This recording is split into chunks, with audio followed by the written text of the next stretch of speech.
Shalom, libota na nzambe. Shalom, lisusu iyakoleka. Et nzambe apambola bino partout dans le monde. Bisika bozo kolanda biso. Bisika nyoso bozwami bino oyo. Bo linga émission na bino la parole de vie. Et na yebi que nzambe na lola osala makambo minene pona bino. Et lelo lisusu na bimina e sika oyo na émission na bino la parole de vie pona kotalisa bino oyo tangami maloba na nzambe. Bible lobi que l'homme ne vivra pas de pain seulement, mais de toute parole qui sort de la bouche de l'Éternel. Bien-aimé, semaine oyo tala ndengo liesa ki nzoto na yo, tala ndengo latisa ki nzoto na yo, opakola ki yango ba beauté, mais ata mukolo moko te ekotikala ka kopesa yo merci. Yango na yebisa yo que yebakango que soin oyo zokozwa ya corps na yo, soin lo lengo zozwa soin ya nzoto na yo, ndenge pe fozwa ka soin ya âme na yo. Nzambe apambola biso na image kitoko oyo bozoko landa kuna na régie naza na oyo babengi les prophètes d'image, Tony Eyale. En tout cas nzamba pambola ba image kitoko oyo azopesa biso nazo benga les prophètes des images. Nzambe apambola yo notre frère Tony, et nzambe apambola mon frère dans la foi, le pasteur Dieu Tukano.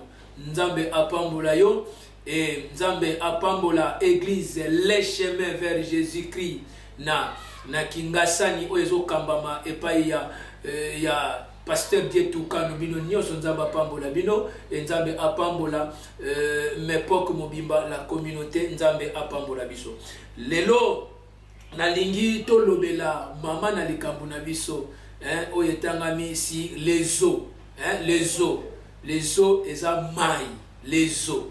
Tokoya ko comprendre les eaux eza nini, toyebi que les eaux eza mai, pe toya comprendre dans la profondeur spirituellement mai elingi koloba nini, pe importance ya mai eza nini, pe prophétiquement mai elingi kolakisa nini. Mais avant to le kanabiloko nyonso wana nalingi un peu to définir oyo babengi mai, les eaux. Nzamba pambola yo les eaux. Nzamba pambola mama Kati bisika zolanda biso nazo parler sur les eaux, mai, mai. Par rapport à la définition, l'eau est un liquide transparent, mai. Et un liquide moko transparent. La transparent, c'est-à-dire la kisangambu nangambu, et bomba ke l'eau côté. C'est ça l'eau. C'est un liquide transparent, incolore. L'eau, c'est un liquide transparent, incolore, inodore, mai, et inspide. Donc, trois signification de définition oyo ya mai eza liquide moko transparent. Na kati na mai eza incolore, c'est-à-dire na tango bazolobela incolore qui n'est pas coloré.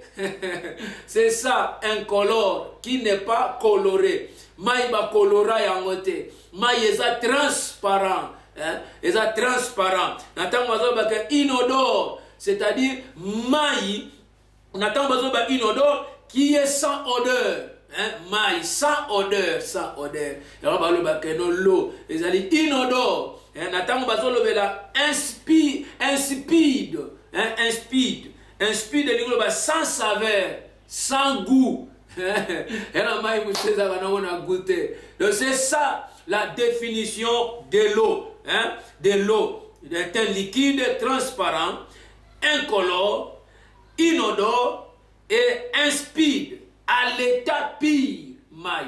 Et ça na état moko pire, c'est-à-dire mai na kati nango. Et quand vous avez une infection, ce qui mai est comme une infection, c'est que ça ne va pas. L'eau pire, ce qui mai est un pire, au monde a ba kisi peut comme un pire, l'eau pire, ba benga kayango. Gloire à Dieu. Et qui est le principal constituant mai ezo constitué to comme on a mai na ba lac to comme on a mai na ba rivière to comme on a mai na ba torrent to comme on a mai na ba fleuve to comme on a mai na mer comme mer to comme on a mai na ba fleuve mai to comme on a na ba océan na ba terrasse na ba pente kuna de ba mai ezo bima mais tozo mona ba mai ezaka na ba couleur belle mais mutako ko colorer yango te ko colorer yango te soki mai ba pe eza na couleur boye etikala ka couleur boye oye ba za couleur boye etikala couleur boye nzamba pambola biso.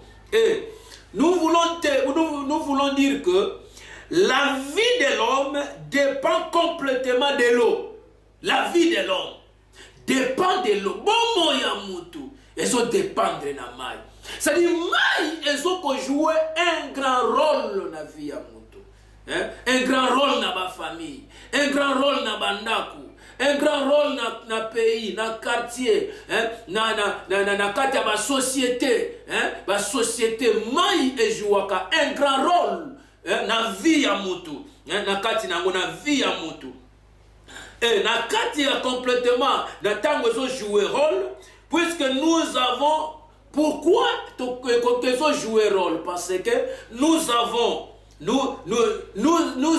besoin, l'eau nous permet d'abord, il y a pour la comela, mai, ils ont permettre biso ya ko chocolat, mai, ils ont permettre biso, c'est-à-dire comela, ko chocolat nzoto, ko chocolat bilamba, ko chocolat basani, ko chocolat ko lambela, etc. Mai ezo sunga biso pe na domaine na santé mai pe ezo sunga na santé na santé ezo sunga biso to za la propre hygiène na kati ya mai ezo permettre biso nzambe apambola biso. Vu l'importance de l'eau naturelle, nous savons que spirituellement l'eau c'est la parole de Dieu, selon la spiritualité.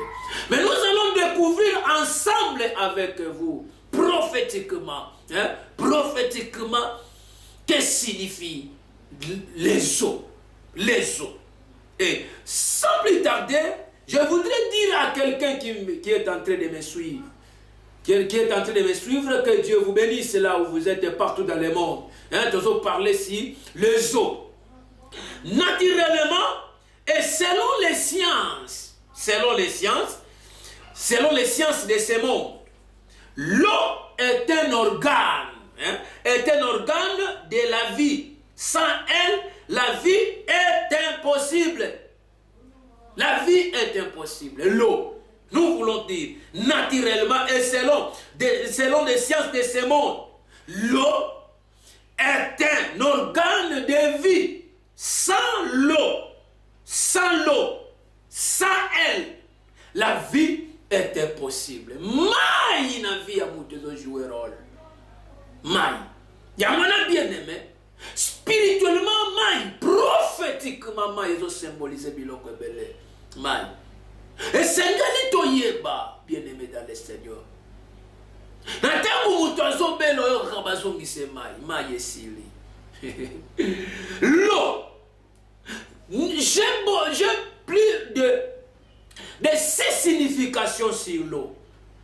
6 significations sur l'eau. Il y a l'imoso. Mai ezo symboliser la parole de Dieu. Donc au fond la yango na be mission lelo nazo ko introduire yo kaka. O comprendre la signification nango. O comprendre l'importance ya mai. O comprendre mai ezo jouer rôle ni na vie ya mutu. Mai ezo sunga mutu sokola. Mai ezo sunga mutu sokola bilamba. Mai ezo sunga mutu mela. Mai ezo sunga mutu sokola basani ainsi que bilamba. Bien-aimé dans le Seigneur. La lingina yebisa yo. Yo yozo landa biso. Tika nzamba lola. Apambola yo. Première signification prophétique ya les eaux. Na l'émission zoya toko fongola moko mais lelo nazo pesa bino ba grande ligne oyo symboliser les eaux. Les eaux nous symbolisent la parole de Dieu. La vivra pas de pain seulement, mais de toutes paroles qui sont de la bouche de l'Éternel. Dieu a besoin que ton âme elia liloba nzambe. Na wote koloba na introduction ko mbatu bazoko luka kaka ko satisfaire nzoto. Omona mutu santé mala. Libumu munene ndeti libumu ya papa nange yale kuna na régime yeza ya maloba nzambe.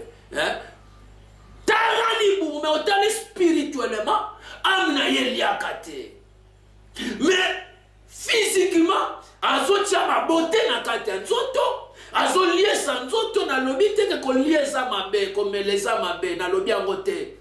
Mais na lobi ke ndengo liesaka nzoto na yo, ndengo zwaka soin ya corps, zwa pe soin ya âme na yo, na nzela ya liloba nzambe. L'homme ne vivra pas de pain seulement, mais de toutes paroles qui sont de la bouche de l'Éternel. Ozoko liesa nzoto na yo, le plutôt ozoko liesa âme na yo nini. Bien aimé dans le Seigneur, liangona lelo âme na yo eza invité. Âme na yo ezolia te. Âme na yo ezobela kwa cher corps. Et on a besoin ya oyo babengi poto-poto. Na cité sont ta poto-poto te pour na kosa la publicité te. Mais poto-poto ezopesa vitamine. Et le vrai potasse ou babengi poto-poto bouilli. Et ça c'est la parole de Dieu. La Bible dit liloba nzambe ezali mwinda oyo ezokongengisa banzela. Vina yo sengele ezalaki ya kongenga na nzela liloba nzambe. Ephésiens chapitre 5 verset 25 à 27, bien-aimé dans le Seigneur. Tanga yango tu verras que la parole de Dieu, l'eau c'est la parole de Dieu. Les eaux c'est quoi? Les eaux c'est la voix de Jésus-Christ ou la voix de l'Éternel. L'eau, les eaux. Les eaux peuvent une signification prophétique. Ya mai. Et la sima ya émission oyo. Toko fongo la bien-aimé. Oye tangami. Signification prophétique manko. Ya li bosso na lobi. Les eaux, c'est la parole de Dieu. Yami parlé dans lobby, les eaux symbolisent la voix de Jésus-Christ ou la voix de l'Éternel. Apocalypse chapitre 1er verset 12 à 15. Bien-aimé dans le Seigneur, je voudrais te dire que l'eau, les eaux, c'est la voix de l'Éternel. C'est là où on a besoin de l'eau. À la troisième position prophétique des eaux, les eaux, c'est le Saint-Esprit. C'est le Saint-Esprit. Les eaux, c'est le Saint-Esprit. Jean chapitre 7, verset 38 à 34. À la quatrième position prophétique, il y a les eaux. Les eaux, c'est le monde. Les eaux, c'est les nations. Les eaux, c'est le peuple. Les eaux, c'est la foule. Alléluia. Nzambe, apambola, mwana nangai senyora.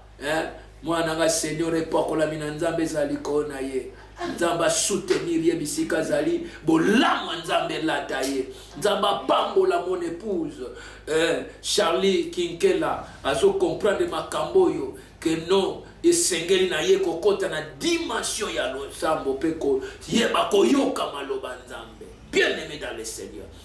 Les eaux à la quatrième position sont symbolisées prophétiquement le monde, le nation, le peuple, le fou. C'est l'Apocalypse chapitre 17 verset 1 à 15. Toko fongola yango moko na sima mosusu. Mais il n'a fait comprendre yo, les eaux c'est quoi? Prophétiquement. À la cinquième position, les eaux symbolisent les diables. Toko fongola yango. Et la batebele baza possédé dans nzela comme la maille. Diable a continué dans nzela maille. Toko mona ke inondation salamaka dans nzela maille. Bien-aimé dans le Seigneur, les eaux, c'est le monde. Les eaux, c'est les nations. Les eaux, c'est le peuple. Les eaux, c'est la foule. Et les eaux, c'est le monde à la 5e position. Et à la 6e position, Potoshite, les eaux, ce sont des difficultés. Les eaux, ce sont des problèmes. Les eaux, c'est la souffrance. Les eaux, c'est les combats. Bien-aimé dans le Seigneur. Na yebite selon mai. La vie na yo bien-aimé. Ezo symbolise ni. Na kati ya vie ya mutu. Mai ekoki koya. Na vie na yo. Ezo symbolise loba nzambe. Mai ekokoya na vie na yo symbolise la voix de Jésus-Christ oyazo lobe na yo. Ou la voix de l'Éternel. Les eaux ezo symbolise na vie na yo na yebite. Peut-être c'est le Saint-Esprit. Les eaux dans ta vie na yebite ezo symbolise monde. Style, dans le monde, nous voyons les styles, les systèmes mondains. Mai ezo symbolise monde. Ezo symbolise peuple. Ezo symbolise les nations. Ezo symbolise la foule.